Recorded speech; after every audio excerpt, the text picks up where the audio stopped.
Hi കൂട്ടുകാരെ, അപ്പോൾ beauty and ക്യൂട്ടിയുടെ പുതിയൊരു വീഡിയോയിലേക്ക് എൻ്റെ എല്ലാ കൂട്ടുകാർക്കും സ്വാഗതം. അപ്പോൾ ഇന്ന് കോഴി വിശേഷമല്ല കേട്ടോ, നമ്മുടെ മുയലും കുട്ടന്മാരുടെ വിശേഷമാണ് കേട്ടോ ഇന്നത്തെ എന്ന് പറയുന്നത്. ഇവരിപ്പോൾ ഏകദേശം 1 മാസം കഴിഞ്ഞേക്കുവാണ് കേട്ടോ നമുക്കിടെ കുട്ടന്മാർ. അപ്പോൾ എല്ലാവരും വെള്ളമൊക്കെ കുടിച്ച് ഇങ്ങനെ ആസ്വദിച്ചുകൊണ്ടിരിക്കുവാണ്. അമ്മയാണെങ്കിൽ തീറ്റ തിന്നുന്നതിൻ്റെ തിരക്കിലുമാണ് കേട്ടോ. അത് കഴിഞ്ഞിട്ട് നമുക്കിടെ മിട്ടുക്കുട്ടുണ്ടാ ഇവിടെ അനങ്ങാതിരിക്കുവാണ്. പുള്ളി അങ്ങനെ ഇങ്ങനെയൊന്നും ഭക്ഷണമൊന്നും കഴിക്കത്തില്ല കേട്ടോ, നമ്മൾ കാണിക്കൊന്നും കഴിക്കത്തില്ല. അതുപോലെ തന്നെ നമ്മളിപ്പോൾ രാവിലെ കൊണ്ട് കൊടുക്കുന്ന ഭക്ഷണമാണെങ്കിലും പുള്ളിയുടെ ചിലപ്പോൾ ഉച്ചയ്ക്ക് നോക്കിയാലും ആ പാത്രത്തിൽ തന്നെ ഇങ്ങനെ ഇരിക്കുന്നത് കാണാം കേട്ടോ.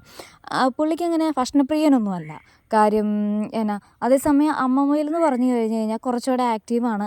ആൾക്ക് ഭക്ഷണം കൊണ്ട് കൊടുത്തു കഴിഞ്ഞ് കഴിഞ്ഞാൽ അത് കഴിക്കാനായാലും എടുക്കാനായാലും കുറച്ചുകൂടി ഒരു എനർജറ്റിക്കാണ്. പക്ഷെ നമുക്കിടെ മിട്ടു കുറച്ച് മടിയനാണ് കേട്ടോ ഭക്ഷണമൊക്കെ കഴിക്കുന്ന കാര്യത്തിലായാലും. ഇപ്പോൾ എല്ലാ ഫുഡും ഒന്നും അവൻ കഴിക്കത്തില്ല. അവൻ ഇഷ്ടമുള്ള ഫേവറേറ്റ് ആയിട്ടുള്ള ഫുഡ് അങ്ങനെയുള്ളത് മാത്രമേ അവൻ കഴിക്കത്തുള്ളൂ കേട്ടോ.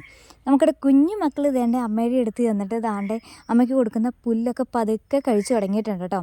അപ്പോൾ ഏകദേശം ഒരു 15 ദിവസം കഴിയുമ്പോൾ തൊട്ട് നമുക്കിടെ കുഞ്ഞുമക്കൾ ഫുഡൊക്കെ കഴിച്ച് തുടങ്ങിയിട്ടുണ്ട് കേട്ടോ. അപ്പോൾ നമുക്കിത് ആദ്യത്തെ എക്സ്പീരിയൻസ് ആയതുകൊണ്ട് തന്നെ നമുക്കിത് അറിയത്തില്ലായിരുന്നു എന്നാണ് കണ്ണ് തുറക്കുന്നത്, അതുപോലെ എന്നാണ് ഇതുങ്ങൾ ഫുഡ് കഴിച്ച് തുടങ്ങുന്നത്. ഇതൊന്നും നമുക്കൊരു ഐഡിയ ഇല്ലായിരുന്നു കേട്ടോ. എല്ലാം നമ്മളിങ്ങനെ ലൈവായിട്ട് നമുക്കിടെ അനുഭവത്തിൽ നിന്നാണ് കേട്ടോ നമ്മൾ അറിയുന്നത്. ഞാൻ സത്യം പറഞ്ഞ് വിചാരിച്ചുകൊണ്ടിരുന്നത് മുയൽ കുഞ്ഞുങ്ങൾ ഒരു മാസമൊക്കെ ആകുമ്പോഴായിരിക്കും പുല്ലൊക്കെ തിന്നു തുടങ്ങുന്നത് എന്നാണ് കേട്ടോ കരുതിയിരുന്നത്. പക്ഷേ ഒരു 15 ദിവസം ആയപ്പോൾ തൊട്ട് അമ്മയ്ക്ക് കൊടുക്കുന്ന ഭക്ഷണത്തിൽ ചെറുതായിട്ട് അവരിങ്ങനെ കടിക്കാനായിട്ടൊക്കെ ഒന്ന് തുടങ്ങുന്നുണ്ടായിരുന്നു കേട്ടോ.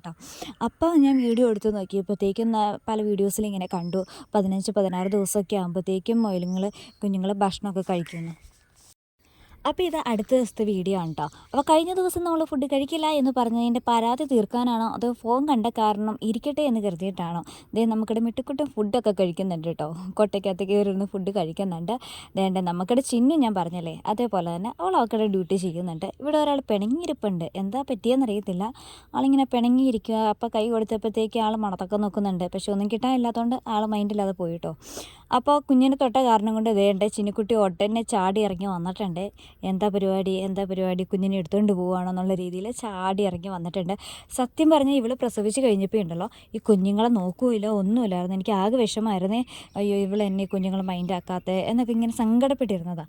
പക്ഷെ അത് കഴിഞ്ഞ് കുറച്ച് ദിവസമൊക്കെ നമ്മളിങ്ങനെ കൈ പിടിപ്പിച്ച് പാലൊക്കെ കുടിപ്പിക്കുകയൊക്കെ ചെയ്തായിരുന്നു ബലമായിട്ട്. അത് കഴിഞ്ഞ് ഒരാഴ്ചയൊക്കെ കഴിഞ്ഞത് നല്ല അമ്മയായിട്ട് അവൾ മാറി കേട്ടോ. അവരുടെ കുഞ്ഞുങ്ങളെ നന്നായിട്ട് പ്രോപ്പറായിട്ട് അവൾ കെയർ ചെയ്യുന്നുണ്ട്. നമ്മളൊന്നും ചെയ്തു കൊടുക്കേണ്ട വന്നിട്ടില്ല കേട്ടോ. അവൾ പ്രോപ്പറായിട്ട് തന്നെ എല്ലാം ചെയ്തായിരുന്നു കേട്ടോ. നല്ല മിടുക്കി കുട്ടി, നല്ല മിടുക്കി അമ്മയായിരുന്നു കേട്ടോ. പിന്നെ പറയാനുള്ളത് നമ്മൾ കൊടുക്കുന്ന പുല്ലെന്ന് പറയുന്നത് നമ്മൾ ഈ ആടിനൊക്കെ കൊടുക്കുന്ന മിക്ക പുല്ലുകളും തന്നെ നമുക്കിവിടെ പറമ്പിൽ കിട്ടുന്നത് എല്ലാം തന്നെ കട്ട് ചെയ്ത് കൊടുക്കുന്നുണ്ട് കേട്ടോ. ഇന്ന പുല്ല് എന്ന രീതിയിൽ സെപ്പറേറ്റ് ചെയ്യുന്നൊന്നുമില്ല. ആടിനൊക്കെ കൊടുക്കുന്ന രീതിയിലുള്ള എല്ലാ പുല്ലുകൾ ഇവർക്കും കൊടുക്കാറുണ്ട് കേട്ടോ. പിന്നെ ഒരു നേരം ചോറുമായിട്ട് അങ്ങ് കൊടുക്കും. അങ്ങനെയാണ് കേട്ടോ ഇവരുടെ തീറ്റക്രമം വരുന്നത്. അപ്പോൾ നമുക്ക് ആകെ ഉള്ളത് 4 കുഞ്ഞുങ്ങളും ഒരമ്മയും ഒരച്ഛനുമാണ് കേട്ടോ. അപ്പോൾ ഇതിൽ നിന്ന് ഇമ്പ്രൂവ് ചെയ്യും എന്ന് പ്രതീക്ഷിക്കുന്നു എന്ന ആഗ്രഹത്തോടു കൂടിയാട്ടോ തുടങ്ങിയേക്കുന്നേ. എൻ്റെ കാര്യത്തിൽ ഞാൻ ആദ്യത്തെ വീഡിയോയിൽ പറഞ്ഞിട്ടുണ്ട്, ഒരു ലക്കുമില്ലാത്ത ആളാണ് കേട്ടോ ഞാൻ. എന്ത് തുടങ്ങിയാലും ഒരു സക്സസ് ആവാൻ പറ്റിയിട്ടില്ല. പകുതി വഴിയിൽ അവിടെ നിർത്തി വെച്ചിട്ടേ ഉള്ളൂ.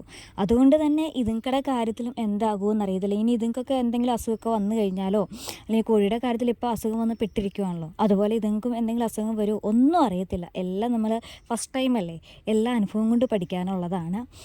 ഒരുപാട് പക്ഷേ ആഗ്രഹിക്കുന്നുണ്ട് ഇത് സക്സസ് ആവണേ, പ്രശ്നങ്ങളൊന്നും ഉണ്ടാവല്ലേ എന്ന് ഒരുപാട് പ്രതീക്ഷിക്കുകയും പ്രാർത്ഥിക്കുകയൊക്കെ ചെയ്യുന്നുണ്ട്.